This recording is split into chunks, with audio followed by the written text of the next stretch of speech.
Take a look at the genetic scale. Me and you are here, and on the left is him. Well, at least we aren't here. And way out here on the extreme right is Michael Phelps, Usain Bolt, and Haftar. Basically, the elite 0.1%. The usual explanation for getting from here to here is to work harder, train smarter, and eat the right food. Do that long enough, and maybe you will be in the 0.1%.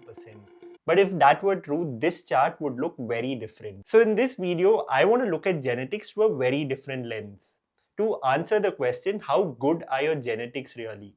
So let's see how these genetic traits are distributed through an analogy. At birth, you sit at a table and there's a dealer with whom you don't get to negotiate. The deck is pretty huge. There are hundreds to thousands of cards in play. The cards are dealt.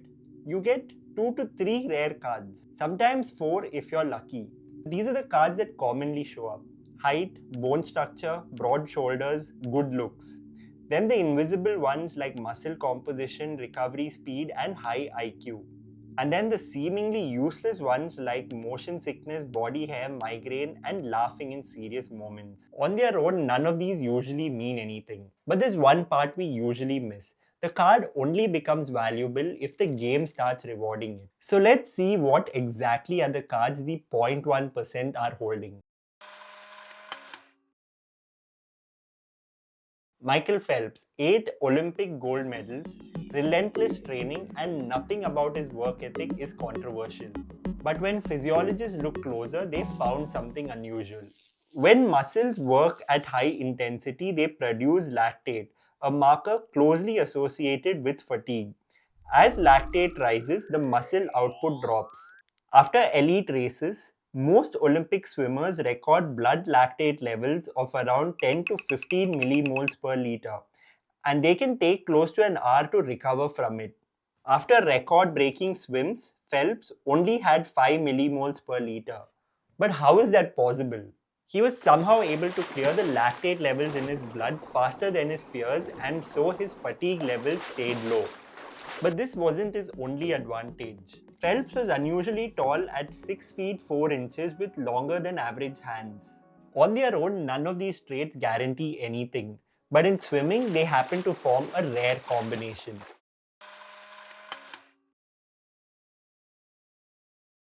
Usain Bolt, world record in 100 and 200 meter races that still haven't been touched. His body is built with fast twitch muscle fibers designed for explosive force. You could argue that with more training, one could build these muscles. That's partially true. But let's pause here for a second and go back to that card analogy. Not every card actually comes from the dealer. Sometimes the ancestors of a region, with their blood, sweat, and tears, forge cards to hand out to their lineage to ensure the safety of their children. When researchers looked at decades of 100-meter finalists at the Olympics, many of them shared a common ancestry tracing back to West Africa, Jamaica being an integral part of it. People from this region show a higher prevalence of the ACTN3 power gene variant.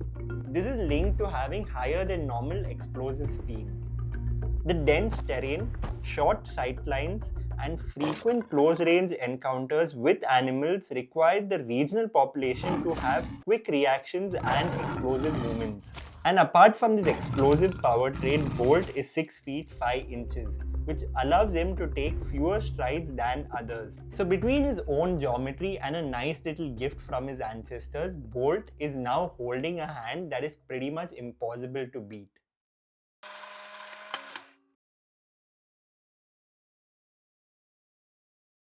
Bjornsson of Iceland, 510 kilograms.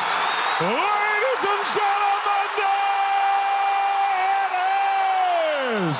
This is the world's strongest man. He hails from Iceland, and this is a classic case of Bergman's rule, where colder regions tend to reward larger bodies that retain heat.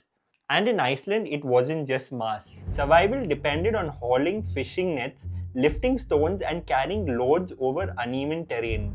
In his case, his ancestors have given him a few gifts like extra bone strength, ability to put on mass easily, and higher than normal strength. Now couple that with an above average height of 6 feet 9 inches and he ends up holding a hand that weightlifting happens to reward. So what does any of this actually mean for you? If you're still asking the question, do I have good genetics? Stop. The question you need to ask is, do I have good genetics for what? Let's pull up the genetic scale again. Under the rules of building mass, yes, the guy on the left is losing. His frame just won't allow for that. Change the game to rock climbing and suddenly the thin guy is on the elite side and Haftar is on the left. So see, the 0.1% aren't the ones who are genetically gifted. They're the ones who stopped playing games they were statistically designed to lose. If there's one takeaway, it's this. Stop trying to change your cards. Start choosing a game that rewards the hand that you actually hold. If you stayed till the end, you're probably wired for curiosity. And that's the kind of thinking this channel is about. I'll see you in the next video.